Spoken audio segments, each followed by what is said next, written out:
मासको 20,000 टंका रोजगार post office रे एक स्कीम करिबो माले माल। लोकों को आर्थिक सशक्त करने को अनेक योजना कार्यकारी करा जाउची। एभली एक योजना रे मासिक लाभ 20,000 लाभ मिल पारिबो। वर्तमान समय रे अधिकांश व्यक्ति निजर नियमित आय सहित किछि संचय बा किछि साइड इनकम कथा चिंता करुछंती। तेबे एथिपाई निवेश करबा आवश्यकता रहिछि, जहा फल रे अति सहज रे एही योजना सफल होई पारिबो। चिंताधारा को दृष्टि रे रखी नुआ नुआ निवेश और संचय योजना आणुछंती सरकार। एथिरे निवेश अत्यंत सुरक्षित रहिथिबा बेले भल रिटर्न मध्य मिलिथाई। किछि लोक परिणत बयस रे किछि रेगुलर इनकम विषय रे मध्य चिंता करन।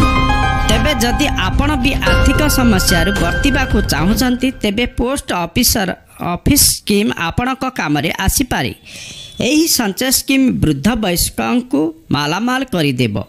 एही योजना रे मूल निवेश उपरे ग्राहकों को 8% सुध हार रे रिटर्न मिलिबो। एहार अर्थ बैंक एफडी रु अधिक सुध मिली पारुछि। एही स्कीम रे सबु वर्गर लोके निवेश करि परिबे। एहा एक स्वल्प संचय सेविंग स्कीम। एही स्कीम रे बैंक एफडी रु अधिक सुध मिली पारुछि। एही स्कीम रे रेगुलर इनकम पक्का होता है। एथिरे निवेश कले मासिक 20,000 टंका इनकम होई पारिबो। एथिरे मिलुथुबा सुध रिटर्न कथा कहले गत जनवरी मासरो मूल निवेश उपरे 8.2% सुध ऑफर करा जाउछि। Post office senior citizen saving scheme रे मात्र 1,000 टंका रे निवेश आरंभ करि पारिबे।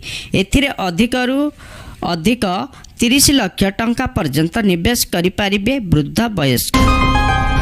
एही स्कीम द्वारा अवसर पर वृद्ध वयस्क माने आर्थिक भाव में मजबूत होइथांती। या छड़ा 60 वर्ष बा ताठारु अधिक दंपति जॉइंट जमा खाता खोली पारिबे।